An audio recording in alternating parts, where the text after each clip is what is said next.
ಆತ್ಮೀಯ H16 news ಅರ್ಥಾತ್ ಸೀತಾರಾಮ್ ನ್ಯೂಸದ ವೀಕ್ಷಕರೇ, ನಾನು ನಿಮ್ಮವ ಎಂ ಆಯುಧ ಮಲ್ಲಪ್ಪ ಜೊತೆ. ತಾವು ಈಗ ಸುದ್ದಿಗಳ ಲೋಕಕ್ಕೆ ಎಂಟ್ರಿ ಹೊಡಿತಾ ಇದ್ದೀರಿ. ಈ ಸುದ್ದಿಗಳನ್ನು ಪ್ರತಿಯೊಂದು ನೋಡೋ ಜೊತೆಗೆ ನಿಮ್ಮ ಅಭಿಪ್ರಾಯಗಳನ್ನು ಹಂಚ್ತಾ ಇರಿ. ಯಾಕಂದರೆ ಈ ಸುದ್ದಿಗಳು ನಿಮಗಾಗಿ, ನಿಮ್ಮ ಬದುಕಿಗಾಗಿ, ನಿಮ್ಮ ವೈಚಾರಿಕೆಗಾಗಿ, ನಿಮ್ಮ ತಿಳುವಳಿಕೆಗಾಗಿಯೂ ನಿಮಗೂ ಗೊತ್ತು. ಜೊತೆಗೆ ನಮಗೂ ನಿಮ್ಮೊಂದಿಗೆ ಇದೊಂದು ಮಾತಾಡುವಂಥ ಜೊತೆಗೆ ಸುದ್ದಿಗಳನ್ನು ಬಿಡುವಂಥ ಕೆಲಸ.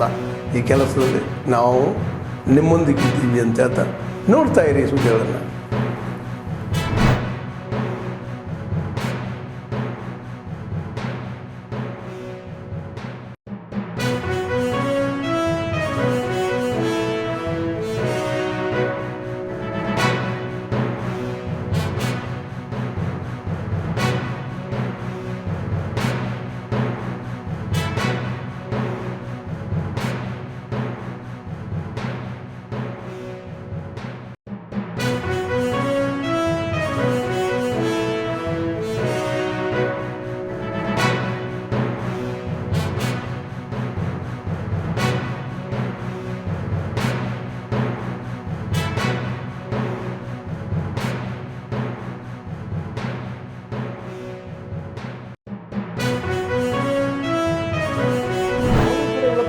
ಅವರು ಕೂಡ ಹಣ ಸಿಗ್ತಾ ಇಲ್ಲ.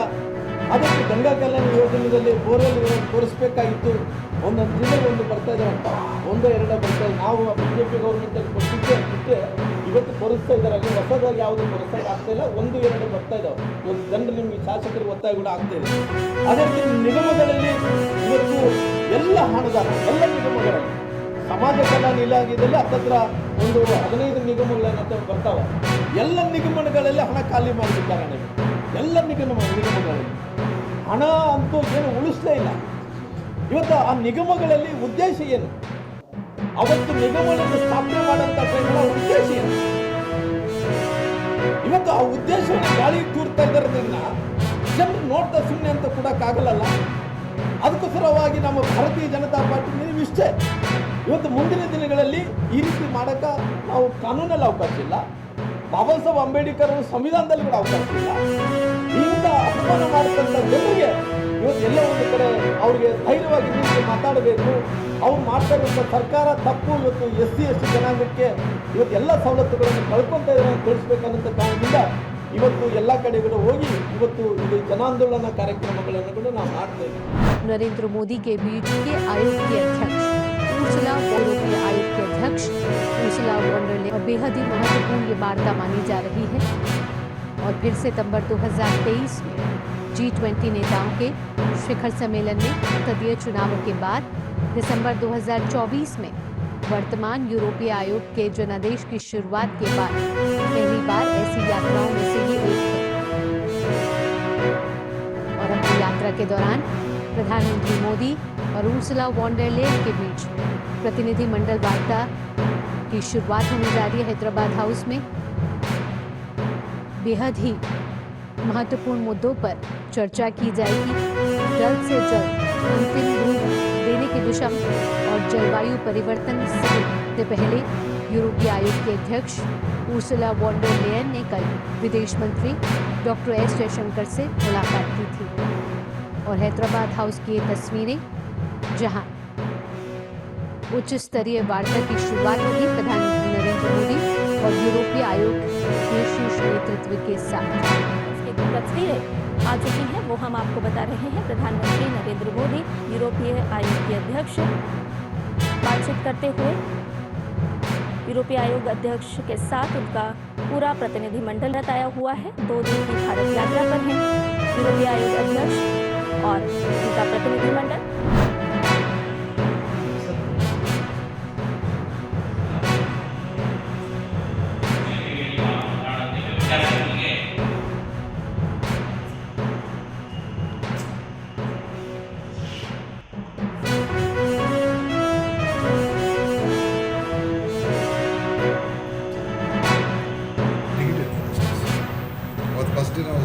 ಈ ಪರೀಕ್ಷೆ ಬರೆಯೋದಕ್ಕೆ ಸಕಲ ಸಿದ್ಧತೆಗಳನ್ನು ನಾವು ಮಾಡ್ಕೊಂಡಿದ್ದೀವಿ. ಎಲ್ಲ ರೂಮ್ಗಳು ಸುಮಾರು ಇಲ್ಲಿ ನಮ್ಮ ಕಾಲೇಜಿನಲ್ಲಿ 23 ರೂಮ್ಗಳಿದ್ದಾವೆ. ಸೈನ್ಸ್ ಕಾಲೇಜಿನಲ್ಲಿ ಪಕ್ಕದಲ್ಲಿ 9 ರೂಮುಗಳು ತಗೊಂಡಿದ್ದೀವಿ. ಈ ಎಲ್ಲ ರೂಮುಗಳು ಕೂಡ CCTV ಅಂದರೆ ವೆಬ್ಕಾಸ್ಟಿಂಗ್ ಸೌಲಭ್ಯವನ್ನು ಒದಗಿಸಿದ್ದೇವೆ.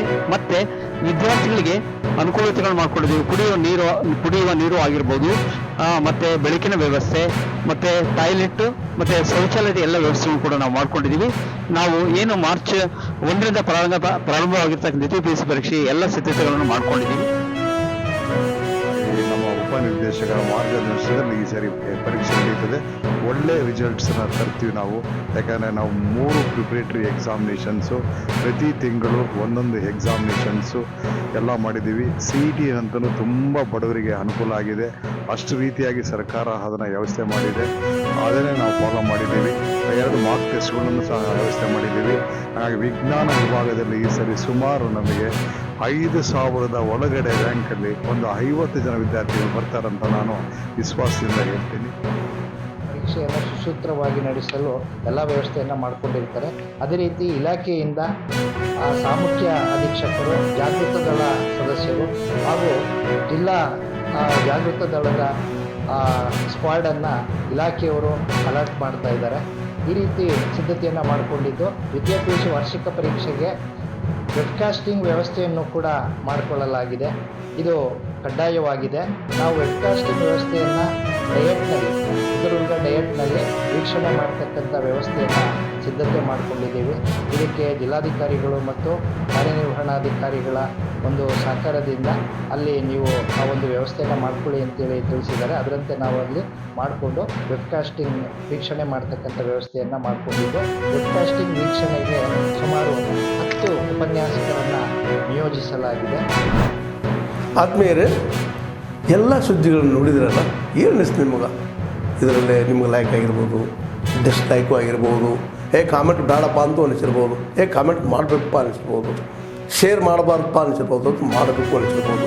ಏನಾದರೂ ಆಗಿ ಶೇರ್ ಮಾಡ್ತಾಯಿರಿ, ಈ ನ್ಯೂಸ್ಗಳನ್ನ ಹಂಚ್ತಾಯಿರಿ, ಜೊತೆಗೆ ಇದಕ್ಕೆ ಸಬ್ಸ್ಕ್ರೈಬ್ ಆಗ್ತಾಯಿರಿ ಅಂತ ಹೇಳ್ತಾ H16 ನ್ಯೂಸ್ ಅರ್ಥಾತ್ ಹೇ ಸೀತಾರಾಮ್, ಇದು ಸತ್ಯದ ಕೈಗೆ ನಡಿ. ವಂದನೆಗಳು.